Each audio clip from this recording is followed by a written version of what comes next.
2 heures après l'incarcération de Steve Amoussou alias Frère Ouvi à la prison civile de Misrété dans le département de l'Ouémé, Guérita TV Monde vous propose ce soir une édition spéciale de son journal télévisé. Au programme de ce mardi 20 août 2024, des réactions de divers acteurs de la société béninoise.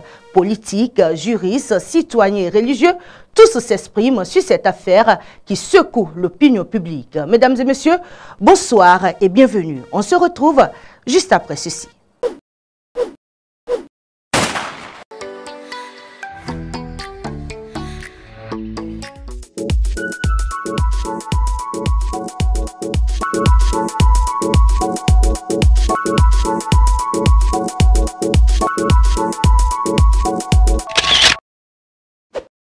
L'ex-député Guy Mitokpe, membre du parti d'opposition Les Démocrates, condamne fermement l'incarcération de Steve Amoussou, alias Frère Ouvi. Notre première réaction, c'est que c'est un non-lieu. Parce que pour nous, cette juridiction est à la merci du régime antidémocratique dans notre pays. Et pour nous, c'est un non-lieu dans ce sens que l'État ne peut pas procéder, comme nous l'avons dit, à un enlèvement d'un citoyen. Le cas dans lequel nous sommes confrontés, je dirais, est à l'enlèvement d'un compatriote sur un territoire étranger. Et donc pour nous, c'est un non-lieu.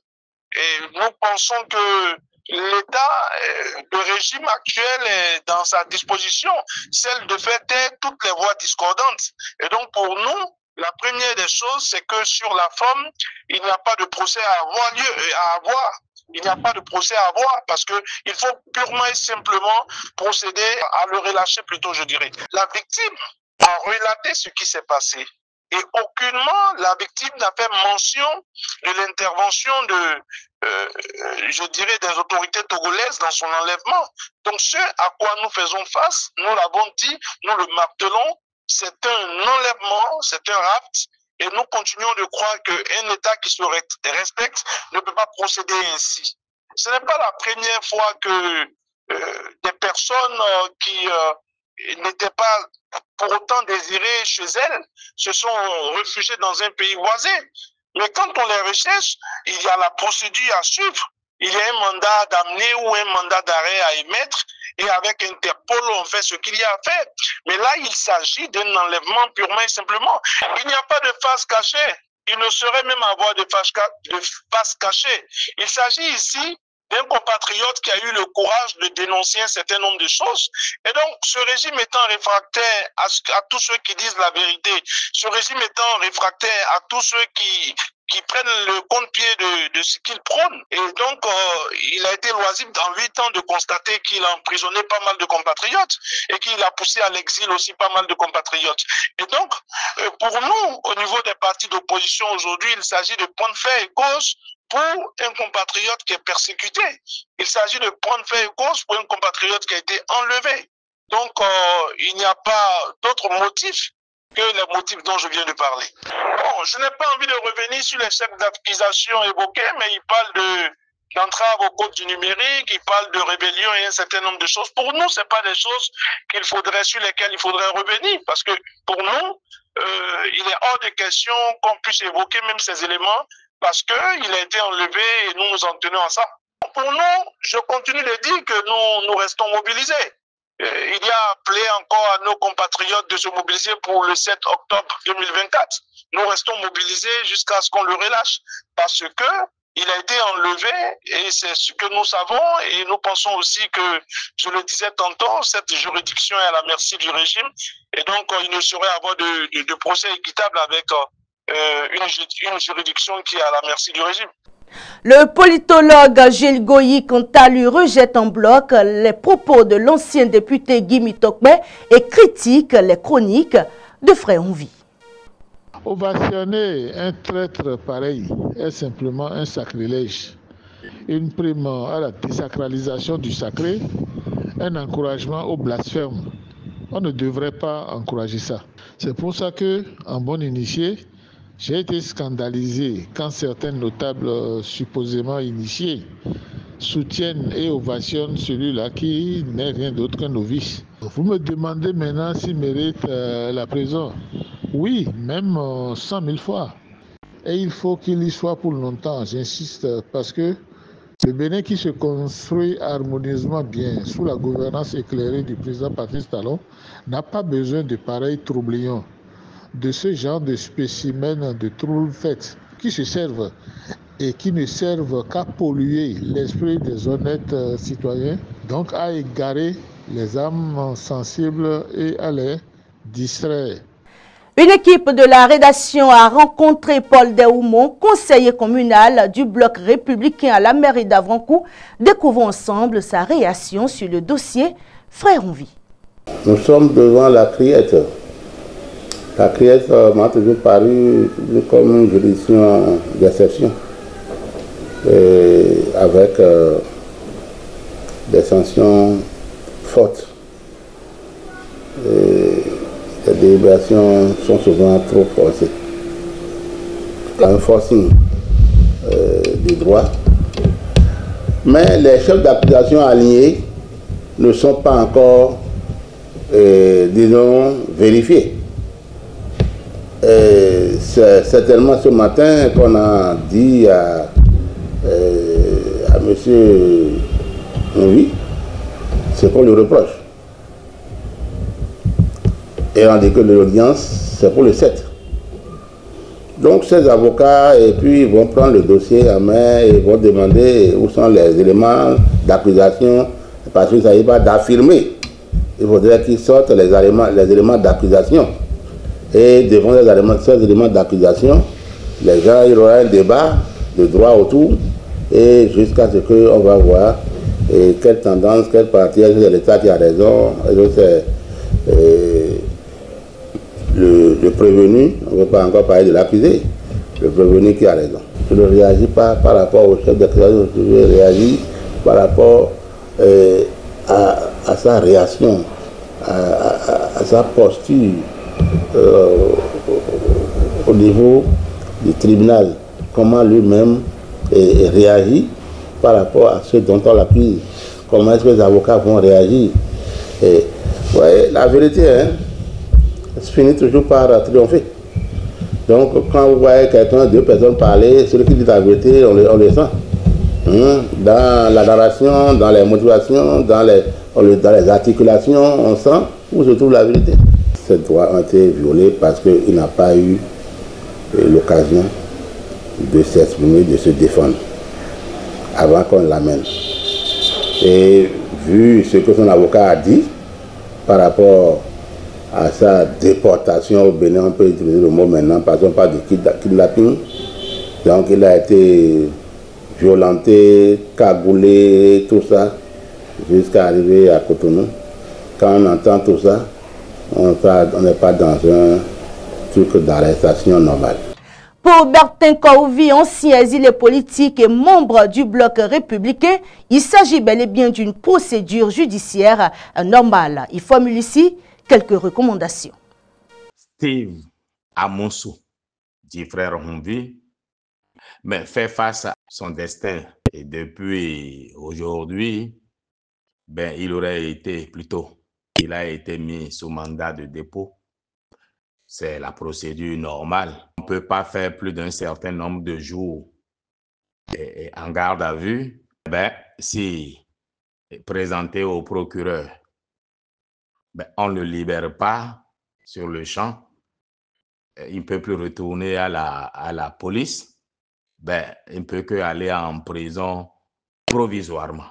Donc, je voudrais juste que chacun prie pour Steve Amoussou et le soutienne, et surtout que chacun lui conseille d'avoir la posture de celui qui reconnaît qu'il est allé au-delà de ce qu'il voulait faire et qu'il a violé les lois de la République, demander pardon, et on en tiendra compte. Mais s'il prend la posture de celui qui veut défier l'État et la République, hélas, il va en souffrir. malheureusement, Steve Amusu a fait l'expérience du peuple béninois. Il y a très longtemps que j'ai compris que pour certaines luttes, il faut faire très attention. Il faut s'assurer de ce que notre peuple partage votre lutte. Le peuple béninois est celui-là qui encourage le cavalier à bien danser parce que son cheval serait extraordinaire, le poussant à casser le tibia de son cheval. Frère Humvi l'a appris à ses dépens aussi. J'aime souvent dire à ceux qui n'ont pas compris, parce que j'ai fait l'expérience de ce que vit Frère Humvi, dans certaines luttes, faire certaines luttes au Bénin, ça revient exactement à s'immoler au feu pour éclairer le chemin d'un aveugle. Tout le monde, ils sont nombreux à écouter les chroniques de Frère Humvi. Combien réellement seront prêts demain à lui apporter à manger, à cotiser de l'argent pour sa défense devant les tribunaux?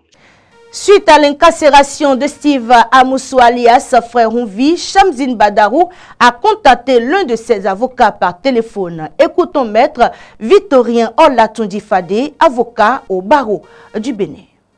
Ma réaction, c'est que je ne suis pas surpris au regard du battage médiatique qu'il y a eu depuis une semaine que l'intéressé a été appréhendé. Ensuite, lorsque vous allez voir le dispositif sécuritaire dans le quartier Kari, non pas seulement dans les environs de la Criette, mais dans tous les quartiers de Kari, il y a à parier que la mesure prise par le procureur spécial ne m'étonne guère. Mais à chacun son rôle là, hein? Oui, chacun, ils ont joué leur rôle, encore que le procureur spécial, comme tout procureur de la République, reçoit sa décision de son autorité de tutelle qui est le ministre de la Justice. Donc, il ne saurait prendre une décision qui contradirait ce que le ministre aura décidé, par exemple. Lorsque vous allez voir notre pratique judiciaire depuis un certain temps, depuis bientôt 8 ans, cela ne saurait étonner aucun Béninois parce que ce n'est plus ce que nous voyons, nous avons toujours vu. C'est pas ce qui a toujours été pratiqué depuis 1990 et généralement nous aboutissons toujours à ce genre de mesures. Même les affaires moins médiatisées ont conduit les gens en détention. Donc, pourquoi pas, au regard de ce qui se passe, je ne suis pas surpris en réalité. C'est suite à plusieurs publications, lesquelles n'ont jamais été démenties. Toutes les fois que le porte-parole du gouvernement vient pour opiner par rapport à ces choses, c'est pour tourner les choses en ridicule sans nous dire la quintessence de ce que le monsieur dit dans ses chroniques. Mais c'est mon client, je me dois de me présenter, de voir les choses comme il le fallait. Moi, je lui donne raison. Je ne dis pas que tout ce qu'il dit dans ses chroniques sont exacts. Mais je dis toujours que cela n'a jamais été démenti de façon formelle et radicale et de façon convaincante. Il est détenu à la prison civile de Misreti. Il a été retenu contre le harcèlement par les voies par l'Internet. Électronique. Incitation à la rébellion et autrement. En tout cas, toutes les infractions souvent prévues par le code du numérique. Je voudrais tout simplement en appeler tout le monde à la sagesse et surtout inviter les juges qui auront en charge de connaître de ce dossier, d'examiner les charges au regard des dispositions légales, que ça ne soit pas sur la base des supputations, mais avec des éléments probants que le ministère public aurait amené contre mon client. Il ne sert à rien d'allier les infractions et la partie au ministère public de venir établir les éléments constitutifs des différentes infractions qui lui sont reprochées. Nous concluons l'édition spéciale de ce soir avec l'intervention de l'ex-député Yacoubou Malerossou qui plaide en faveur du jeune web activiste et demande la clémence de la justice béninoise. Nous les musulmans, comme on nous a appris, nous ne voulons pas la mort du pécheur. Et je demande vraiment aux autorités judiciaires de voir son cas. Parce qu'il a commis des erreurs très très graves, mais comme Dieu a l'habitude de nous pardonner, nous-mêmes on doit pardonner. Donc je demande la clémence à nos juges de voir le dossier, il ne faut pas taper trop fort. C'est ce que je sais, parce que tout le monde sait qu'il a fauté, mais il faut pardonner. L'incarcération de Steve Amoussou alias Frère Hunvi a suscité des réactions diverses au sein de la société béninoise, de l'indignation à la demande de clémence, en passant par la reconnaissance d'une procédure judiciaire légitime. Les avis sont partagés, reflétant ainsi la complexité et la sensibilité de cette affaire. Dans un contexte où les questions de liberté d'expression et de justice se trouvent au cœur du débat public, cette situation invite à une réflexion approfondie sur le rôle des activistes web et sur les limites de l'engagement citoyen. L'évolution de ce dossier sera scrutée de près par tous les acteurs concernés alors que le pays cherche à concilier liberté et responsabilité. Bonsoir chez vous.